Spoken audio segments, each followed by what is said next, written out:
योना नबी को जब परमेश्वर ने मैसेज दिया, पहले वो भाग गया और मैसेज देने के बजाय वो किसी दूसरे देश में भागना उसने उचित समझा कि वो लोग तो बड़े पापी हैं, अगर मैं वहां पे जाके परमेश्वर के बारे में बताऊंगा तो मेरा मजाक उड़ाएंगे, फॉलो नहीं करेंगे। जब समुद्र में तूफान आया और लोगों ने उसे फेंक दिया और मछली ने उसे निगला और वो नीनवे ने शहर के बाहर जाके उसे फिर से उगल दिया और उसने जाकर नीनवे में प्रचार किया और क्या राजा, क्या छोटा, क्या बड़ा, सबने मन फिराया और टाट ओढ़ा और परमेश्वर के सामने तौबा की और पूरा देश बचाया गया। और एक तरफ जो इजराइल था वो नाश हो गया और एक तरफ जो अन्य जाति लोग थे वो बचाए गए। मैं क्रिश्चियंस को ये मैसेज देना चाहता हूं कि आपको अब सुधरना पड़ेगा, क्योंकि फ्यूचर ट्रबल से, मुश्किलों से, डिप्रेशन से, ऑपरेशन से, वो फाइनेंशियली है, वो मेंटली है, भरा हुआ है। दुनिया ने इतने गहरे, इतने डार्क डेज कभी नहीं देखे होंगे, यहां तक कि वर्ल्ड वॉर्स में भी नहीं देखे होंगे जो आने वाले समय में दुनिया देखने वाली।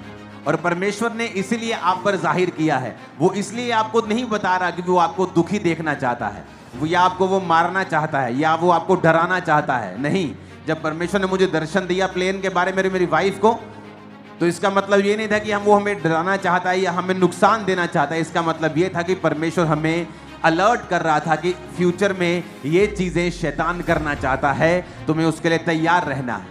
तो मैं प्रेयर में था, प्लेन में हम प्रेयर में थे, टीम प्रेयर में थी, सब लोग हमने प्रेयर की और परमेश्वर ने उस चीज को रिवर्स किया।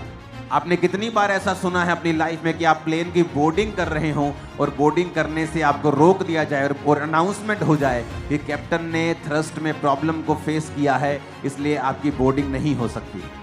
परमेश्वर इसलिए आपको नहीं बता रहा कि फ्यूचर में क्या होगा कि आप दुखी हो जाए, कहें ये तो बड़ा मुश्किल है, आप निराश हो जाए। नहीं, परमेश्वर आपको इसलिए बता रहा है कि फ्यूचर में आप क्या देखेंगे कि आप इस चीज के लिए तैयार होंगे।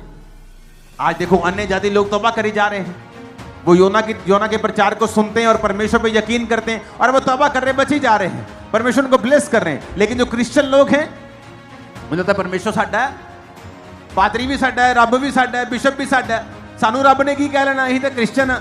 और वो ज्यादा कर्ज के नीचे, श्रापों के नीचे हैं, क्योंकि वो समझ नहीं रहे कि परमेश्वर ने कहा मैंने तुमको अगर चुना है, पहले चुना है, मैं अधर्म का दंड भी तुम्हें पहले दूंगा, मैं दुख भी तुम्हें पहले दूंगा, क्योंकि मैंने तुम्हें चुना था दूसरों पर अपने आप को प्रकट करने के लिए। मैंने तुम्हें चुना था कि तुम मेरी काम कर सको, मेरी ग्लोरी को दूसरे लोगों पर जाहिर कर सको, उनको बचा सको। पर तुम शराब में, व्यभिचार में, तुम अलग अलग तरह की जगहों में गए, तुमने वो सब किया जो इजरायली करते थे, इसलिए मैं तुमको दंड दूंगा और तुमको नीचा करूंगा। हालेलुया।